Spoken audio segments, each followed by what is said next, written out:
Welcome to Uncover the Human, where every conversation revolves around enhancing all the connections in our lives.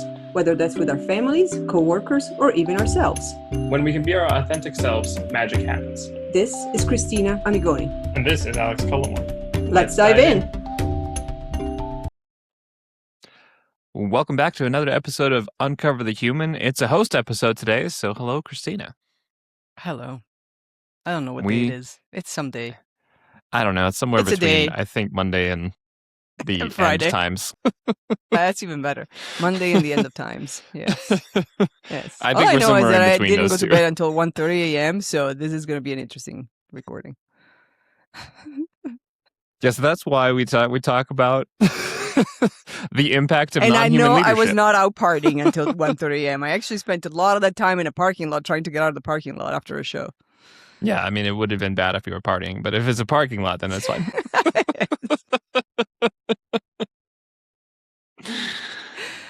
This actually weirdly dovetails into what we wanted to talk about today, which is we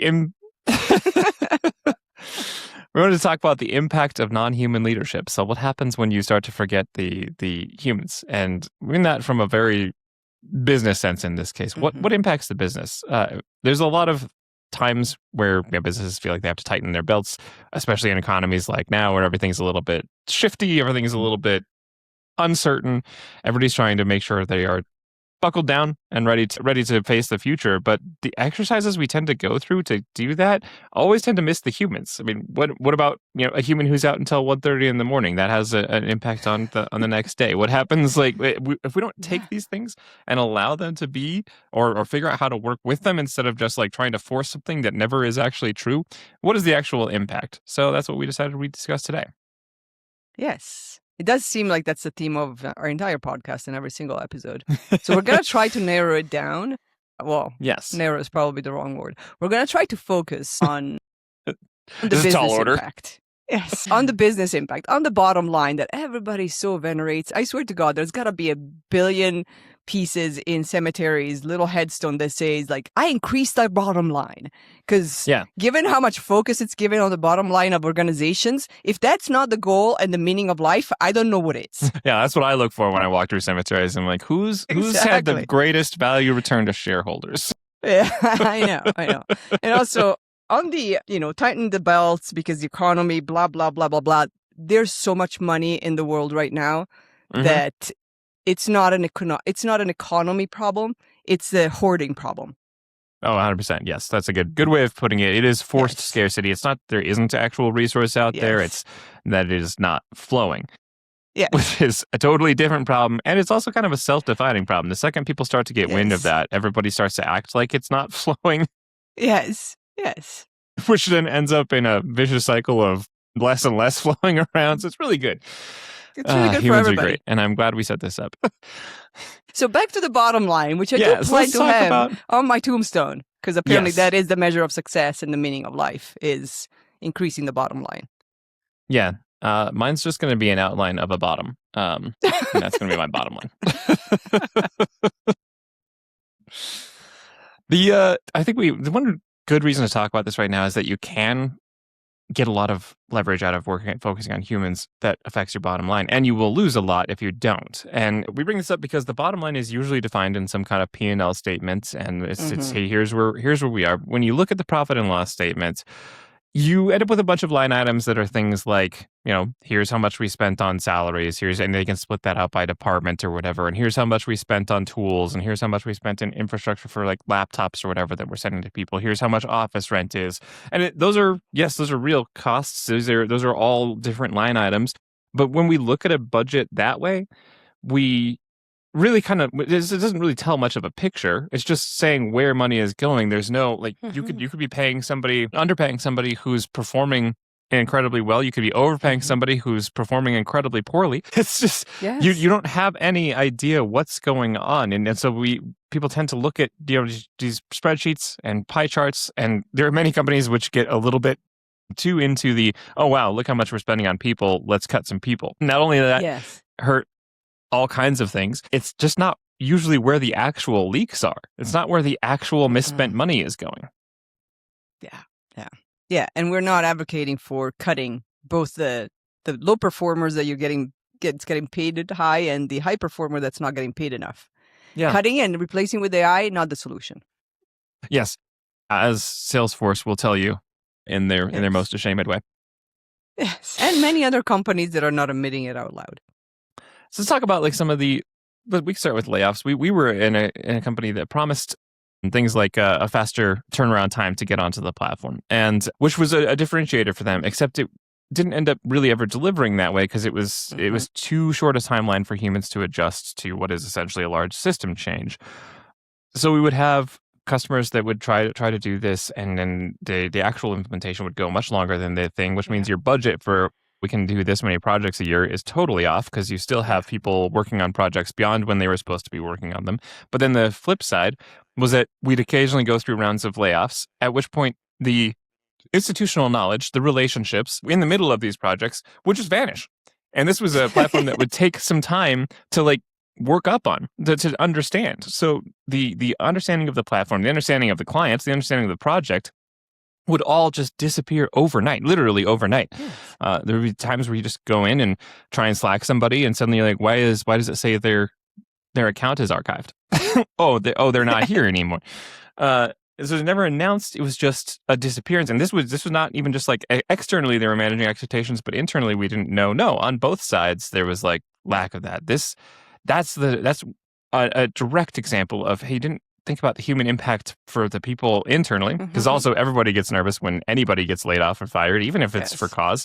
You didn't think about the external impact, and now you're losing customers, you're losing trust, and you're extending timelines. I mean, the amount of leakage of real dollars throughout that process is insane. And I'm not saying that's the most important part, but it's just an indicator that, damn, this really makes a huge difference if you don't focus on it. Yes. And the funny thing is that, as you said, if anybody were to look at just a spreadsheet without understanding the human experience, the human-to-human experience, that individual humans, human-to-humans internally, and human-to-human with customers, you would never know. Because on the spreadsheet, we have this, we promise short implementations, we deliver short implementations, and we have these many implementations in a month, in a year. See? We're succeeding. And I'm like, are you succeeding? Because we're still working on the implementations from 2 years ago and re-implementing every single module because they were done badly. Because there was, that was missing was the human component of this. The knowledge that you just said walked out the door, humans not collaborating, trust being broken, not understanding, not taking the time to understand the customer's needs, implementing whatever, off the shelf, something that did not work, customers being angry. So then referrals were down because some customers would not act as referrals for new customers. So where's that on the spreadsheet? It's amazing. This isn't unique just to that company. We've seen it happen. Like there's this tendency, and this is going to be a bit of a rough comparison, but I think it holds. There's a tendency in companies to do what essentially the U.S. government has repeatedly done with the wars in the Middle East. Like we'll get into it, and then we're like, we did it, and we're like, what did we do? Did we mission accomplished? What are we? Killed a bunch of civilians. Done? Killed kids. And then it's always like, what do we do? We accomplished what we were going for, and you're like, okay, first of all, no, I don't even know nobody knows what you started, and and obviously the conflicts continue for years after these declarations of success, and we've seen this in companies too. You just have if you just try and force it to the metrics that you can count, then you do things like that where you count projects as they're implemented because we all said it went live. But it's not really implemented because we're all redoing all the work, and actually, like the actual fulfilled implementation and the actual finished change isn't going to be done for several months. And so you can try and declare all the success, but that's just optics that sound good for a brief amount of time, while the bottom line is really not reflecting that at all. You're leaking money totally differently. You're overstretching people who now have to work 2 projects. I mean, what are the chances then of making a mistake? At which point you have more chances of losing trust, more chances tax of notices. That's how the mistakes came back to the bottom line. Oh, God, yes. Hundreds of thousands of dollars in tax notices because of a bad implementation. So you want to talk about bottom line because of the human component not being there? There it is. Yes. Yes, that's an example of like the personnel and and having unrealistic deadlines and then trying to announce that those are okay and ignoring where that's actually going. Because then you can say, well, we budgeted that much for this project, and then if you just shadow the other hours and say like, well, those are just we'll call those overhead, even though they're actually for this project, then you don't actually know that the budget for that other project was way overblown. And this is how budget spreadsheets can be designed to lie to you about what's happening. Every spreadsheet can be designed to lie to you. Yes. Have you ever tried filing taxes and needing to find some other expense so that you pay less taxes? Come on. Every spreadsheet can be manipulated to show the story you want to show. I donated to clothes, and one of those shirts was worth $7,000. Exactly. I gave to charity. And my estimate is that I gave $50,000 of worth of stuff to charity. How did you appraise it? With the wind. I looked at the spreadsheet and needed to figure out how much tax liability I needed to decrease. That's how I figured out the appraisal. Where's that line in TurboTax? How much would you like to guess? You would need this much. Well, then I guess that much. That's the feature into it. Where are you going? Why don't you have that? Exactly.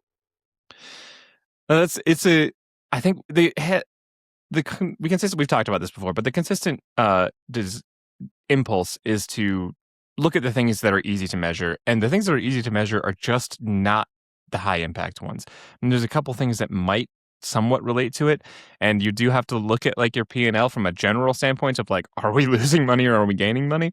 Yeah. But actually knowing what it means and what's underneath it, there are some things that are easy enough, like, wow, we don't use that tool anymore. That's pretty expensive. Let's cut that. Yes. Sure. That's probably also not the thing that is entirely sunk your budget, unless it's a wildly expensive tool. But but also happen. that's a human problem too, right? Somebody wasn't watching it, or somebody couldn't raise their hands high enough to be like, hey, this tool is no longer necessary and it costs us $100,000 a year. Whatever it is. That's a human problem, a psychological safety problem. So if you don't have the safety for people to notice those things, to speak up about them, or for them to feel like they would bother to have ownership over that, then you leak money a totally different way. There's so many ways to leak money, and it's not as straightforward as people are an expense, eliminate them so we can stop leaking money. Also, can we go back to the why the business exists? I mean, I assume, and I realize that right now it feels like a very wrong assumption, but I assume that most You're about businesses... to say something that's not true. I know. That most businesses exist to create something, whether a service or a product, to help humans, right? I mean, we want humans to buy it, even if they're hiding behind a corporation. We want humans to use it, even if they're hiding behind titles or whatever, shareholder something. And ideally, and this is where I realize, there's a lot of probably assumptions here. Most humans, this is to make it for most human, as many humans as possible, to make it better. And not just a few that are going to end up living alone because nobody else can afford to live or get healthcare. So everybody else is going to die. So you're going to, end up alone with a shitload of money that you can't use because there's nothing to use it on. Pad your bunker. Yes. So what's the point of then focusing so much on the numbers on a spreadsheet, which, as we just said, you can manipulate the hell out of it in the way you want it, if that's not the point of the organization? Yes. Are we helping humans internally and externally? That is the measure of success.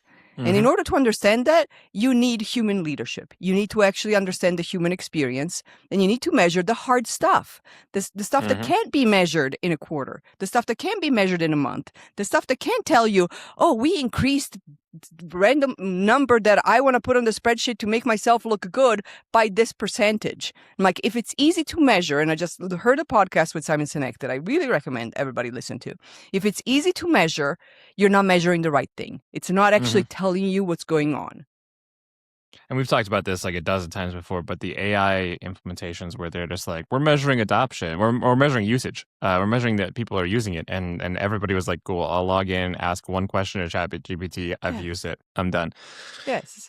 And then companies were like, wow, we have 90% usage and 0% ROI. So because what you're actually measuring and what you were hoping to do was find some efficiencies, find some whatever. So you're not measuring usage of AI. You're supposed to measure, I don't know, whether you've reduced time in a process, whether this person has extra time to do this. What are other innovations that have come out because people freed up some other time? Those are things that you'd have to look at, and you have to specify those up front. And these are the things we continually harp on, and this is why human leadership is the important portion, because like it's easy enough to have a spreadsheet, it's easy enough to lie with a spreadsheet, and in either case it's not particularly helpful. It's definitely not helpful if you're lying, but it's not particularly helpful even if you're not. Yeah, no, it's not usually helpful if you're lying. That's the tagline for this episode. It's not helpful if you're lying. Don't lie on your spreadsheet. Everybody knows when you're lying on your spreadsheet, and everybody knows you're lying on your spreadsheet. You made your spreadsheet, now lie on it. Yes. I am pretty sure you can get AI to lie on your spreadsheet too, if you really want. I'm pretty sure that even if you tried to have it tell the truth, it might lie on it. Yes. There was a company recently that just came out and was like, oh, we've just realized that this report we asked the AI to generate had just been making up data for the last 9 months. Cool. Good verification, guys. Yes. Which, mind you, like I caught that. We were creating, we were using AI to help us create some like marketing content. And this like statistics kept coming up of like, blah, blah, blah, blah, blah, 30%. And I'm like, where the hell did you get that from? Because it's not in any of our notes. It's not in any of our documents. So I actually went and asked Claude. I'm like, fine, tell me where you got this from, because we didn't tell you that number. That number doesn't mean much for us. And also, we didn't tell it to you. So why is it showing up as a quote or a measure of success in our marketing material? And Claude was like, oh, yeah, I made it up. Mind you, this is one number in one piece of paper. How many of these things are happening? I like how low the bar is for AI models that I'm a little bit impressed. I'm like, wow, it told the truth? It admitted to lying? That's amazing. Oh, I made it up. So if this actually happened, can you give me the source? And I'm like, it didn't happen. That's the source. You just said it didn't happen. I don't have a not source. A number that happened. It was like, well, can you find a place to find the source that maybe can verify it? I'm like, no, I can't. And these are the reasons why I can't. And these are the reasons why it doesn't make any sense to have that number. I'm like, okay, I'll remove it. I'm like, thank you. But again, this is one number on one piece of paper. And in that productivity bottom line report of using AI, I just wasted an hour telling the AI to take away the makeup number and to stop using it in every other document so I don't have to manually delete it. Yes. And you lose time trying to figure out if you can trust that piece of it. And then you get even more time is going to be spent on discerning whatever comes out in the future. Like that's going to be a different train, which is actually like, even though you're talking to a bot, that's a human leak. Like the leak is there's now lack of trust, which is a huge one that happens between bots and humans, sure, but also between humans. You see that happen between departments. You see that happen between two leaders that don't get along, and then their employees are left to just fight a weird turf war that they can't win or really move. Yes. These are the little human problems that will also cause all kinds of leaks. If you have two leaders that aren't getting along, there's a good chance you have an unnecessarily expensive workarounds happening so that they're avoiding each other, or they're doing duplicative work and it's not being mentioned, or there's miscommunications and it's creating gaps in projects. And then you got project delays and angry customers and whatever else. These are the things that become your bottom line impact, but they're not going to show up on just a P&L of like, here's how much you spend on a salary. Yeah, exactly. And again, eliminating both departments is not the answer. Yeah, I mean, you could do that in the same way that like eliminating all of your code will eliminate the bugs in your softwares. That's a good analogy. That is like this function doesn't work, so we just removed it. Like, okay, well the customers did want it though, right? And that was actually a big part of our value prop. Okay. Yeah, I was gonna go for something like you can eliminate, just like you don't want to waste time washing dishes, so you get rid of all the dishes in your kitchen. Yeah, that's a good way of doing. Yeah, these two dishes I don't like washing them, and even though I need them to roast the turkey, they're gone. Anyway, now we're cooking a turkey in a toaster oven, and it's just not working the same. With no dishes. And it does take 17 hours, and it smells terrible. Yes. And we eliminated the dishwasher too because, it uses if you look at the bottom line, there's a cost for the dishwasher and there's a cost for the energy of the dishwasher and the water of the dishwasher. So let's eliminate the dishwasher. Also, I love the thought process that goes into this. Like, oh man, people are always the biggest expense. Like, yes, because people are the thing powering your entire business. Yes. Like, yeah, if you have an electric car, the big battery is the big expense. You don't take out pieces of the battery because it's expensive. You're like, you know what? If we had half-size lithium battery, I think this would be better. Like, okay, but now the car can't drive so far. Like, what do you... Yes. Or even better, I'm like, God, like changing these tires every year because they get consumed. It's really expensive. I got so excited for that. She unplugged her own microphone. I somehow used telekinetics to unplug the microphone without touching it. If I was to guess at the very end of that analogy, because it cut off halfway after wheels, you were talking about removing the wheels of a car. I'm talking about getting rid of the wheels of the car because it's expensive to have wheels. Yes.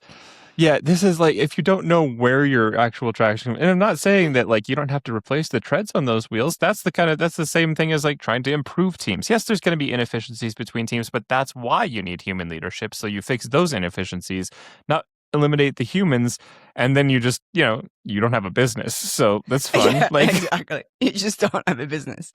Yeah. You've really cut those costs though. So congratulations on your Q1 report, but what are you going to do for Q2, 3, 4? And then in Q3 they announced we're hiring, which they'll announce as if like it's a big growth opportunity, but it's because 6 months ago we let half people go and it took us 3 months to realize we're flailing. Yes. Yeah, I just read actually somebody that's basically predicting, which again, it doesn't take a genius or an economist or, anybody doing a study for a year and a half, that all these hundreds of thousands of people that are getting laid off now are going to get all rehired back next year. And I'm like, so why are we causing suffering internally and externally and to the bottom line?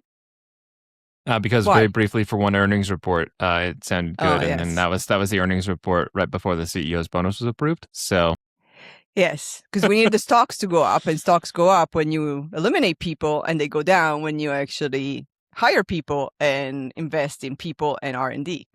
And so somebody needed to make a lot of money, which again, I'm still trying to figure out what the hell they're going to do with all this money when they die, or even when they're alive, because there's so much money you can spend as a human. So you caused suffering for everybody involved, just 360-degree suffering, so that you can have a bunch more money in your portfolio that you can't possibly use as a human. I just don't think 100 billion is enough, Oh, that's the other piece in the Simon Sinek podcast that he talks about is somebody that he's acquainted. I'm going to repeat it because he says it in a podcast that's public, so I'm not repeating his private story, where he had a friend who's a billionaire who lost a lot of money. And when Simon asked, like, how much did you lose? He was like, well, 80%. He's like, so whatever you have left is still way above any human could possibly need to survive and live in a very, very, very good way. Like, so what the hell is the problem? Yeah, what's the problem here? You still have hundreds of millions of dollars, which you can't feel bad Your about lifestyle has not changed at all. What you can do has not changed at all. So what's the problem? Yeah. That brings up the interesting through line here that empathy is kind of the cornerstone of all these pieces, right? Because if you understand that what the people are going through, you'll make a little bit better choices. That would have helped in understanding the customer journey in the company we were talking about that we worked for. That would help in understanding whether you need to have more money personally. That would help in understanding what you're doing for or against people. And it's something that just is having empathy helps you reach across the gaps of departments and understand what has to be done, and then finding things like workarounds that can be closed. If you can have that kind of trust and you can build that kind of space, you can build a much more efficient business, and you don't have to have it. And then that's going to show up on the bottom line, and it also isn't going to have its own budget line. All those efficiencies will show up in just a better P&L. So yes, you're still company. Yeah, you can check in and make sure that it's making progress, and that's great. You still will have to do the hard work yourself of figuring out where the actual inefficiencies are. And you have to, and that means parsing who's telling you what, and making sure you have both sides of whatever stories, and making sure that whoever tends to be good at politicking, what is the real story here, and make sure it's not just what their department just always happens to be operating at exactly the level it needs to be. Like that, is that suspicious? Is that like it maybe it is, but to verify these things. And that's the kind of thing where that's human leadership that gets into the details that actually matter, not the ones that are just easy to measure and point to. And I get the temptation, and we are in this weirdly unnecessarily rushed world where we just have to have quickly, easily digestible information, but that makes it so much easier to lie with the information. People will talk about lying with statistics all the time. I mean, you can choose whatever stat you want, and you can frame it however you want. Yes. Like if you have a rare disease that only 1 in 100,000 people has, and then the next year 2 in 100,000 people have it, you can say like it's the same, or you can say there was 100% increase in this disease. Yes, exactly. How are you framing it? And the only way to know the truth of this is to actually build trust. And the only way to do that is to be human. Yeah. Indeed. That was my long-winded way to get to that thesis. Yeah, so if we could pivot from the rant and the soapboxing to the, we keep talking about being more human, having human leadership, focusing on the things that are hard to measure. I'm thinking it may be helpful if we actually explained how to do that. Yeah. So here's one story that we have used before, but it's prescient. So in the middle of large changes, organizations tend to look for like, where are we in the stages of this linear change that we laid out? But as we know, change is not linear. It happens in all kinds of ways. People have moments of losing identity, gaining identity, feeling lost, not sure what the future is, trying to figure their way through that, needing some encouragement to change. What we found was more useful than any linear graph was the comfort to growth chart. This was something that ended up being incredibly useful to help plot where we felt people were, and like, are they more in their comfort zone and not changing at all? Are they in a fear zone and they're kind of resisting some of the change? Are they in the learning zone and they might be a little bit less productive right now while they pick up the new system or pick up the new process? Or are they in the growth zone where they might be advocates for the whole thing? And people would change, from a couple weeks to next, but that ended up being an important way to measure this, and it was an easily digestible graphic that was qualitative. It wasn't quantitative. It was just, hey, here's where we think we have the opportunity to do this, not do this. And you just adjust that as your assumptions change, as people go through different emotions. That was a huge one that we've used often to help decode what is more human and what's going on behind the scenes. And that helped push large, complex transformation through. Yeah, that's a great example. And it's about the human, so it's focused on the humans. It is subjective. It is a point in time, but it gives you an opening of figuring out what can I expect here, depending on the person, and how can I help the people that maybe are stuck. Is it okay that they're stuck? And how long can they be stuck? What's causing them to be stuck? It really gets into like, what is their experiences and how can we get closer to their experiences? It's one of the things that you talked about earlier was when, in the blame game, one department or one team gets constantly blamed. I'm like, we all know that's not possible. I mean, it's pretty rare if it's always the same team or the same department that does so well and this other department does so badly every single time. And it's always this other department's fault, always. Yes. And so, part of that, and we saw this in large scales, we saw this in smaller scales at a project level, and, somehow it's always the same culprits. Like every project, like you've got 10 projects, 8 are on red, and it's always this, this specialist, this SMEs team, or this functions team. And I'm like, really? In every single one of them? And then the thing is that like when you actually start talking to people and understanding their experience, you realize like, oh, that's not true at all. Like, yeah, there are some things here and there, but what they're struggling with depends on this other part of the team, which depends on this other part of the team, which depends on an entire different department. Yeah. But none of that can be discovered if you're just trying to shortcut and say like, well, it's this one function that never works, so we're going to lay them all off and hire new ones. Yeah. Yeah. There has to be a deeper investigation. It's not to say that there aren't people who might need to be cut for the benefit of the team. Maybe there are people who are a drag, or there is a team that is underperforming. That's great, but you have to figure out why it's underperforming. Is it just that those people are there? Is there a different relationship? Is it the fact that they just became easy to blame, and then lots of people just got used to like, oh, I can just push the blame here, and then I don't have to worry about it this quarter or for my performance review or for whatever. Whatever it is, like it's easy enough to get into those habits, and I'm not even saying like I'm not trying to blame anybody. That just happens kind of more naturally if you're not paying attention, if you're not being aware, and if you're not being very careful and empathetic. You could just be like, well, it must be because I've heard that this team doesn't do well, so maybe it was their fault. Maybe that's what happened. Maybe it's just it's a gap. It's over there, and it's an understandable impulse, but it doesn't help you make anything better. It doesn't help you build trust. It doesn't help you understand what the actual problem is. And it doesn't help you resolve it. Yeah, exactly. So when you think about, what do I measure? And if I can't measure the easy stuff, what's the hard stuff?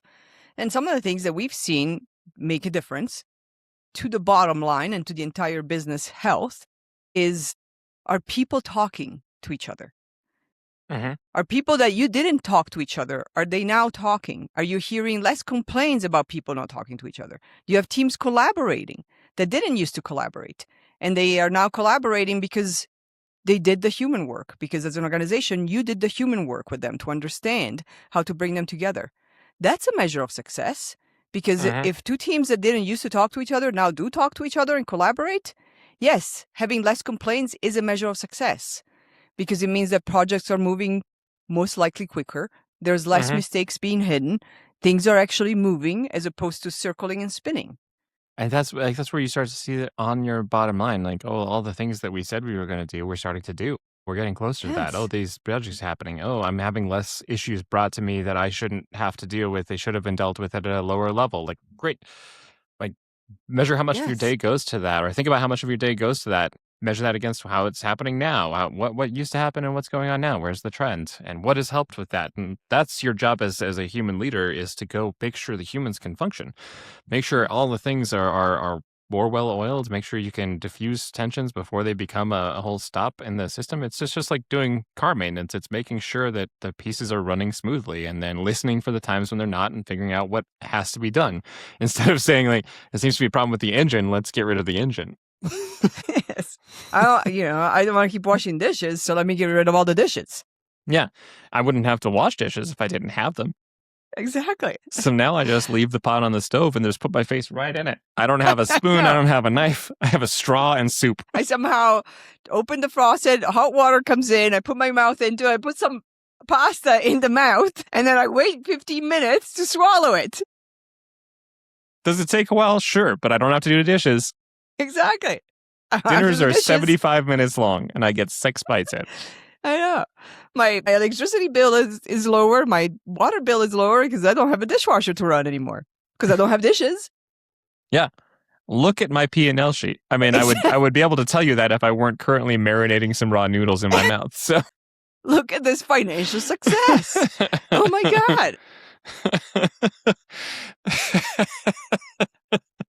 God. I know my mouth hurts just from the hot water and having pasta just marinating under my tongue until it's cooked. Yeah. I still love the idea that, like, how starchy. Anyway.